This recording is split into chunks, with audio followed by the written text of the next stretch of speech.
আজকে বিএনপি বলেন, এনসিপি, জাসদ বাসদ, যে দলে বলেন না কেন, আজকে তারা একটা জিনিসের ভয় না থাকার কারণে যা ইচ্ছা তাই করছে। আজকে বাংলাদেশে অবস্থাটা কি হয়েছে যে বাংলাদেশে ইচ্ছা মতন চাঁদাবাজি করছে, ইচ্ছা মতন খুন করছে। আমরা লক্ষ্য করে দেখলাম, এমনকি যে জাতীয় পার্টি নাকি ভিপি নূর, তাকে হামলা করে, তাকে লক্ষ্য করে দেখলাম, ফেসবুকের মাধ্যমে দেখলাম সে আইসিইউতে ভর্তি আছে। আজকে বাংলাদেশের অবস্থা কোথায়? একটা জিনিসের ভয় না থাকার কারণে। সে ভয়টা হচ্ছে মৃত্যুর ভয়। আজকে মৃত্যুর ভয় না থাকার কারণে যার যেটা ইচ্ছা সেটা করছে সমাজ। আজকে সমাজের অবস্থা লক্ষ্য করে দেখুন, আজকে বাংলাদেশের অবস্থা ভালো নয়। এই বাংলাদেশের অবস্থা ভালো না থাকার কারণ হলো বাংলাদেশে আজকে আমাদের আইন সিস্টেমটা খারাপ হয়ে গেছে। আজকে সমাজটা এমনটা খারাপ হয়ে গেছে, আজকে প্রত্যেকটা দলের প্রতিনিধিগুলো খারাপ হয়ে গেছে। প্রত্যেকটা প্রতিনিধি দলের যারা মাথা রয়েছে, মৃত্যুর ভয় না থাকার কারণে তাদের অবস্থাটা আজকে দিন দিন খারাপ হয়ে চলেছে। মৃত্যুর ভয় না থাকার কারণে প্রত্যেকটা দল যা ইচ্ছা তাই করছে। আল্লাহ রাব্বুল আলামিন বলেন, কুল্লু নাফসিন যায়িকাতুল মাউত, যার প্রাণ আছে, যার জীবন আছে, যার নফস আছে, প্রাণ আছে, জীবন আছে, তাকে মৃত্যুর স্বাদ গ্রহণ করতে হবে। আজকে যাদেরকে লক্ষ্য করে দেখছি চাঁদাবাজি করছে, খুন করছে, তারা মনে করছে যে এই দুনিয়াটাই আমাদের জন্য শেষ, কিন্তু এই দুনিয়াটাই আমাদের জন্য শেষ নয়। আল্লাহ রাব্বুল আলামিন তারপরে বলেন, ওয়া ইন্নামা তুওয়াফাউনা উজুরাকুম ইয়াওমাল কিয়ামাহ। আল্লাহ রাব্বুল আলামিন বলেন, শুধু এই মৃত্যুটাই তোমাদের জন্য শেষ নয়, ওয়া ইন্নামা তুওয়াফাউনা উজুরাকুম ইয়াওমাল কিয়ামাহ। আল্লাহ রাব্বুল আলামিন নিশ্চয় কিয়ামতের ময়দানে তুমি দুনিয়ার জমিনে যা কিছু করে যাবে, আল্লাহ রাব্বুল আলামিন অবশ্যই তোমাকে তার প্রতিদান পুঙ্খানুভাবে পৌঁছিয়ে দিবে। যা করে যাবেন, আপনি দুনিয়ায় ভালো কাজ করে গেলে আপনাকে আল্লাহ রাব্বুল আলামিন ওয়া ইন্নামা তুওয়াফাউনা উজুরাকুম ইয়াওমাল কিয়ামাহ, কিয়ামতের ময়দানে আপনাকে পরিপূর্ণ প্রতিদান দেবেন। এখন অনেকে মনে করছেন যে ক্ষমতা পেয়েছি, যা ইচ্ছা তাই করব, কিন্তু মনে রাখবেন আল্লাহ রাব্বুল আলামিন বলেন, মা আগনা আন্নি মালিয়া হালাকা আন্নি সুলতানিয়া। আপনার ক্ষমতা আপনার কোনো কাজে আসবে না, আপনার ধন সম্পদ আপনার কোনো কাজে আসবে না। এই ক্ষমতা আপনার দুনিয়ার ক্ষমতা, আপনি মৃত্যুবরণ করলে আপনার সমস্ত ক্ষমতাগুলো একজন শেষ করে দেবেন, তিনি আল্লাহ। আপনার সব কিছু মৃত্যুর সাথে শেষ, সব শেষ করে দেবে। মৃত্যু হওয়া মাত্র আপনার ক্ষমতা আপনার শেষ, আপনাকে ওই অন্ধকার কবর রেখে চলে আসবে। আপনি জানেন না মৃত্যুটা কত কাছের। হযরত দাউদ আলাইহিস সালাতু ওয়াস সালাম তার কলিজার টুকরা সন্তানদেরকে ডাক দিয়ে বললেন, ওরে আমার কলিজার টুকরা সন্তানেরা, আমি তোমাদেরকে 3টা প্রশ্ন করব, যে 3টা প্রশ্নের জবাব দিতে পারবে, উত্তর দিতে পারবে, আমার সমস্ত ক্ষমতা, আমার ধন সম্পদ আমি সে সন্তানের হাতে অর্পণ করে দিব। বলি সুবহানাল্লাহ। হযরত দাউদ আলাইহিস সালাতু ওয়াস সালাম তার সন্তানদেরকে বললেন, সন্তানেরা, তোমাদেরকে আমি 3টা প্রশ্ন করব, যদি 3টা প্রশ্নের উত্তর তোমরা দিতে পারো, তাহলে আমার ক্ষমতা, আমার ধন সম্পদ সমস্ত কিছু সন্তানের হাতে দিয়ে দেব। আল্লাহু আকবার। সন্তানরা জবাব দিলেন, আব্বাজান ঠিক আছে, আমরা প্রস্তুত। আপনি আমাদেরকে 3টা প্রশ্ন করবেন, আমরা যারা প্রশ্ন উত্তর দিব, আপনি আমাদেরকে ক্ষমতা, আপনার সম্পদ বুঝিয়ে দিবেন। হযরত দাউদ আলাইহিস সালাতু ওয়াস সালাম 1 নম্বর প্রশ্ন করলেন, ওরে আমার কলিজার টুকরা সন্তানেরা, আচ্ছা বলো দেখি, সবচাইতে কাছের, সবচাইতে নিকটবর্তী জিনিসের নাম কি? হযরত দাউদ আলাইহিস সালাম 1 নম্বর প্রশ্ন করলেন, সন্তানেরা, আচ্ছা বলো দেখি, সবচাইতে নিকটবর্তী কাছের জিনিসের নাম কি? একজন সন্তান ডাক দিয়ে বললেন, আব্বাজান, সবচাইতে কাছের হলো আমার জামা কাপড়, আরেকজন সন্তান বললেন আব্বাজান সব চাইতে কাছের আমার মা বাবা। আরেকজন সন্তান বললেন আব্বাজান সব চাইতে কাছের আমার সন্তান আমার স্ত্রী। কিন্তু হযরতে সুলাইমান আলাইহিস সালাতু ওয়াস সালাম, হযরতে দাউদ আলাইহিস সালাতু ওয়াস সালামের সন্তান হযরতে সুলাইমান আলাইহিস সালাম ফুপড়ে ফুপড়ে কান্না করছে। হযরতে সুলাইমান আলাইহিস সালামকে ডাক দিয়ে বলল, ওরে আমার কলিজার টুকরা সন্তান, কি কারণে তুমি কান্না করছো? হযরতে সুলাইমান আলাইহিস সালাম বললেন আব্বাজান আমি এই কারণেই কান্না করছি, আমার একজন ভাই বললেন সবচাইতে কাছের আমার জামা কাপড়, আরেকজন ভাই বললেন সবচাইতে কাছের আমার মা বাবা, আরেকজন ভাই বললেন সবচাইতে কাছের আমার সন্তান আমার স্ত্রী। আব্বাজান সবচাইতে কাছের আমার মা বাবা নয়, সন্তান স্ত্রী নয়, সবচাইতে কাছের জামা কাপড় নয়, সবচাইতে কাছের মালাকুল মাউত আজরাইল আলাইহিস সালাতু ওয়াস সালাম। সুবহানাল্লাহ। তাহলে সবচাইতে কাছের হচ্ছে মালাকুল মাউত আজরাইল আলাইহিস সালাতু ওয়াস সালাম, মৃত্যুটাই হচ্ছে সবচাইতে কাছের। আল্লাহর প্যারা হাবিব বিশ্ব নবীজি সাহাবীদেরকে বললেন, সাহাবীরা নে মালাকুল মাউত আজরাইল আলাইহিস সালাম সম্পর্কে তোমরা কি জানো?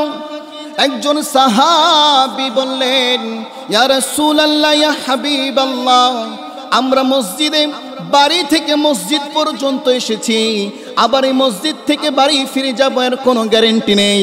আরেকজন সাহাবী বললেন, ইয়া রাসূলুল্লাহ ইয়া হাবিবাল্লাহ, আমরা আপনার পিছনে মাগরিবের নামাজ আদায় করেছি, ইশার নামাজ আদায় করতে পারবো এর কোনো গ্যারান্টি নেই।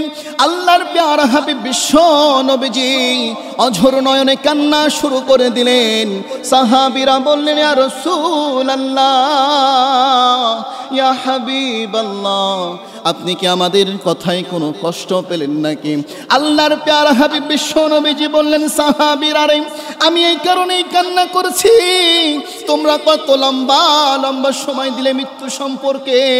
ওরে আমার সাহাবীরা, মৃত্যু এতটাই কাছের এতটাই কাছের, তোমার আমার ঘরের পিছনে একটি সাহারগ রয়েছে, যে রগের অতি সন্নিকটে মালাকুল মাউত আজরাইল আলাইহিস সালাতু ওয়াস সালাম। বলি সুবহানাল্লাহ। প্রত্যেকটা মানুষের ঘাড়ের পিছনে একটি সাহারগ রয়েছে, যে রগের অতি সন্নিকটে মালাকুল মাউত আজরাইল আলাইহিস সালাতু ওয়াস সালাম। যে কোনো মুহূর্তে আপনার আমার সময় যদি শেষ হয়ে যায়, মালাকুল মাউত আজরাইল আলাইহিস সালাম আপনার আমার জীবনটাকে নিয়ে চলে যাবে। আল্লাহ রাব্বুল আলামিন কোরআনুল কারীমের মধ্যে বলেন, আইনামা তাকুনু ইউদরিকুমুল মাউত। আল্লাহ রাব্বুল আলামিন বলেন, তুমি যেখানেই থাকো না কেন, যেই জায়গায় অবস্থান করো না কেন, যেখানেই থাকো না কেন, মৃত্যু তোমাকে পাকড়াও করবেই। তাহলে মৃত্যুর ভয় না থাকলে আপনি আমি জাহান্নাম ছাড়া অন্য কিছুই দেখতে পাবো না। এই জন্য মৃত্যুর ভয় না থাকার কারণে আজকে দেখছি, লক্ষ্য করে দেখলাম, যে কোনো দল যে কোনো কাজ করে ফেলছে, কেউ ধর্ষণ করছে, কেউ হামলা করছে, কেউ মামলা করছে, কাউকে লক্ষ্য করে দেখলাম চাঁদাবাজি করছে, চাঁদাবাজির জন্য কারো জীবনকে কেড়ে নিচ্ছে।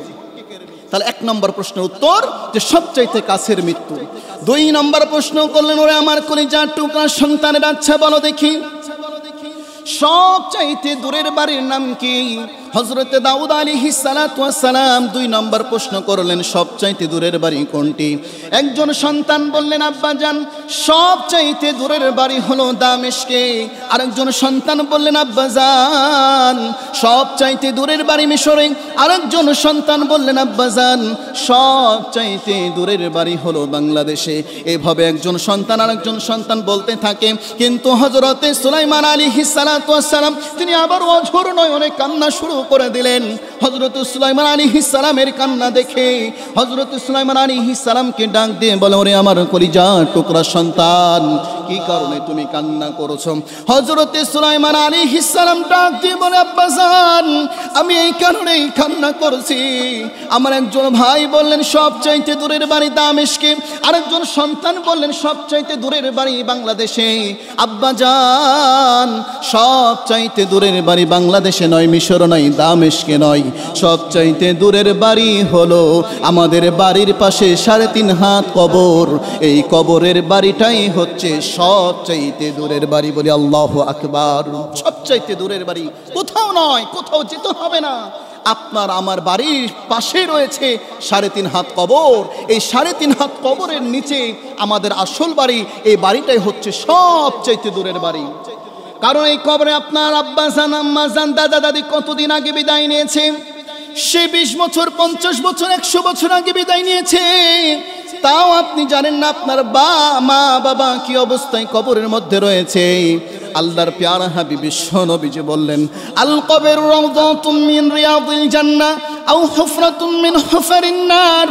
এই কবরটা কারো জন্য জান্নাতের বাগিচা, আবার কারো জন্য জাহান্নামের ঘাটি। আপনি আমি জানি না এই কবরে কি অবস্থায় রয়েছে। এই জন্য সবচাইতে দূরের বাড়ি হলো বাড়ির পাশে 3.5 হাত কবরের স্থান।